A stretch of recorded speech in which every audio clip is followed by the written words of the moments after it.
Kasongo ye Mombali nanga Kasongo mbona wewo Songa libala Sanibonani babukele kusaseyilwe champion lele siyaphinda siyahlangana futhi kuyo iMafi ngawo amanyala kuba ilelo dlanzana ke liba nesibindi sokuzovela ngaphambili nawalo amanyala kwazi nawe phela ungaba naso isibindi sokuthi uzovela nawakho amanyala ngaphela kuyimvela kancane ukuthi umuntu akhule kube uholokoqo lwentshebe noma uholokoqo lwebele engakaza benawo amanyala babhalaka abantu bayabhala abantu basenekela indaba zabo njengoba zinjalo sibeseke nathi sesiyanenekela zona zinjalo namhlanje ke Nkosi yami senekelwe udaba lana cha mangingachithi isikhathi mangenilandele lona mathupha nizwele libeka kanjena ke sanibonani eMafiki ngiza nodaba lana udaba lamanyala into yenzakalayo into emnandi futhi kodwa iziphumo zakhona azinhle neze ngangikade ngihlala emqashweni ukuhlala kwami kulomqasho engangihlala kuwo ngabe sengibona intokazi yakhona enhle ingane le isilenjana Nkosi yami esinefika encane engaka yellow bone wayimuhle umntwana khona ena 19 years mina bese ngikhulile bengila ko 27 sengitohoza awe ngangasiyeka kanjani isimomondiya ngabe sengihlala phezukwaso nebala ke waqoma umntana abantu sabe ke sesiyathandana kanjalo ekuthandaneni kwethu kwakumnandi into yethu siyishayela phansi enyonyoba zongena la igunjini lami senze yonke imikhuba yethu abesanyonyoba engathi usuka kumngani wakhe kuphi kwahamba wasola uMastandi ukuthi khona umkhoshosho wenzakalayo la igcekeni la kwakhe wabe sesibiza ke sobabili wasihlalisa phansi wathi khona into engingayitholi kahle nganena nobabili ngitsheleni kwenzakalani la ekhaya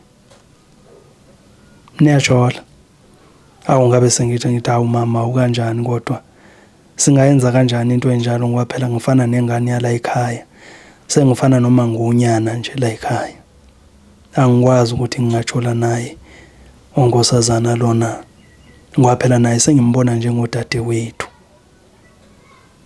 wabe sengibheka lo mama wangibuka wathi ngikubhekile njalo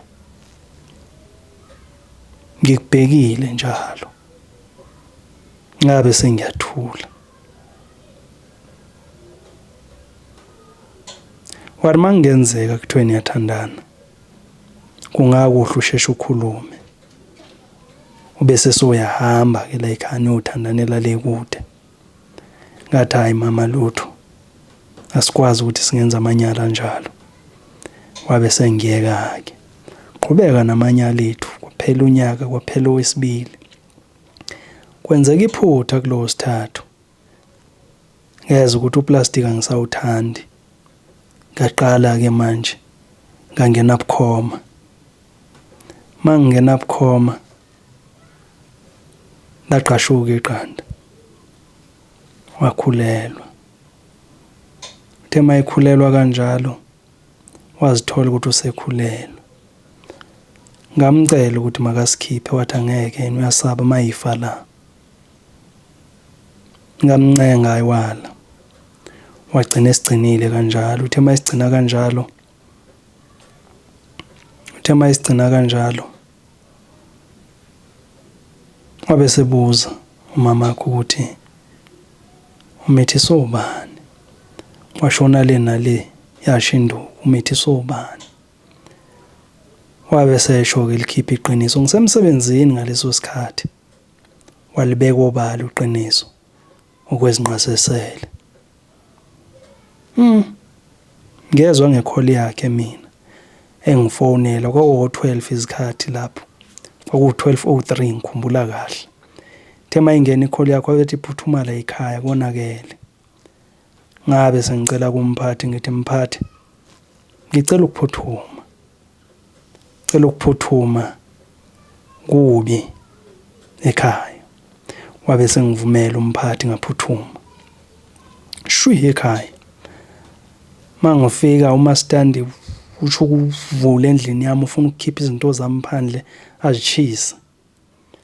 Hayi ngafike ngathi ngiyachaza wabe ngifuka office ngifuthekisa. Ngafonela nje omunye ubhuti engijwayelene naye sina ukuthi ematshwaleni sike sibuhlabe ndawonye. Oneveni ngathi ayikho uphuthume ubhuti omdala ukuzongithathela impahla yami la sekubhemile. Ngabe ngihlanganisa komunye umngani wami wathi umngane ayi ngingeza ngizocupha until ngithola indawo yokurenta ayina ngempela ngathatha lezi zinto zami ngawuzifaka kamngane. Tema ngizifaka kamngane kanjalo. Inkosi yami izinto ziyenzeka. uMastandi wabethu ukuthele eganuni wabo. Ngane yakhe ina 21 ngaleso sikhathi.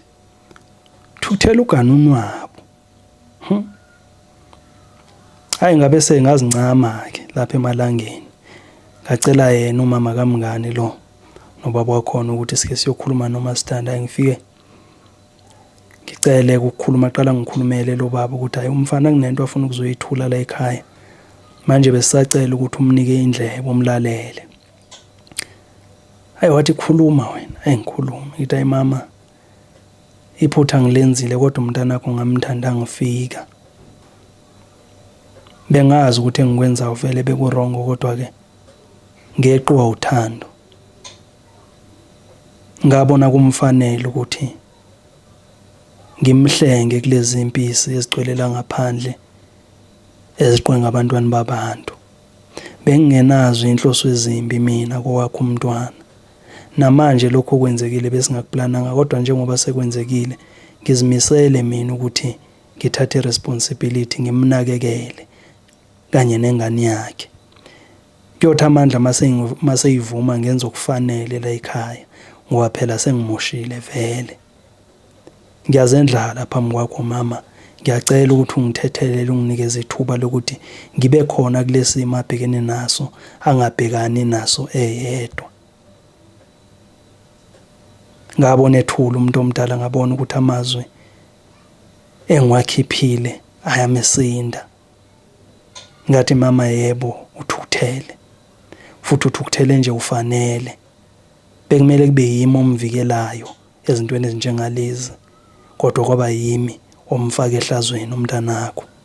Ngivumele ke futhi kube yimi futhi omkhipha kulo ihlazo leli esengimfake kulo. Ayi wanika inhloko mama. Wabe sendlalela lo baba ngimbone esmayilile ebona ukuthi awu wazi wakhuluma umfana. Wathi mama usekhulumile umntwana.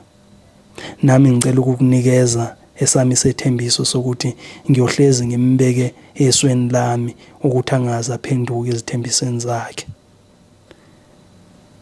Hayi wathi umama abantu ayakukho mina esengingakusho mengabe usho kanjalo umntanami ngicela ukuthi ube neqiniso unakekele umntanami. Ngathaya konke ingake mama. Wathi manje uzothini? Uzahamba uyohlala naye or uzohlala la ekhaya? Ngithi hey mama ngabe sengidelele kakhulu mangingamthatha azogibhida. Ngingacela nje ukuthi umgcine kodwa ngizaba khona ngaso sonke isikhathi manje ngidinga. Wasmile umama wathi hayi mntanami ukhuliseke kahle futhi nenhlonipho ngiyabona unayo. Ngiyabonga.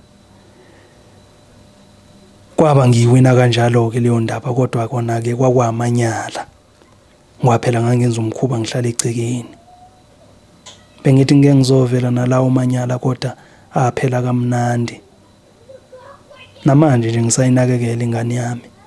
Naye ngabe ngisamnakekela kodwa ke wadecide ukuthi aphinde enze amanyala nabanye abantu. Ngiyabonga.